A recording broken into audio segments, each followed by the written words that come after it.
പട്ടാമ്പി കരിമ്പുള്ളിയിൽ തെരുവ് നായയുടെ ആക്രമണത്തിൽ 2 പേർക്ക് പരിക്ക്. നായയ്ക്ക് പേവിഷബാധയുള്ളതായി സംശയം. കരിമ്പുള്ളി വട്ടപ്പറമ്പിൽ സുഭാഷിനും ഒരു തൊഴിലാളിക്കുമാണ് പരിക്കേറ്റത്.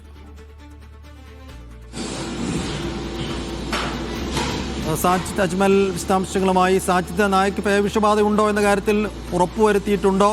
മതിയായ ചികിത്സ നൽകിയിട്ടുണ്ടോ? സൈഫുദ്ദീൻ, പട്ടാമ്പി കരിമ്പുള്ളിയിലാണ് തെരുവുനായ ആക്രമണത്തിൽ 2 പേർക്ക് പരിക്കേറ്റത്.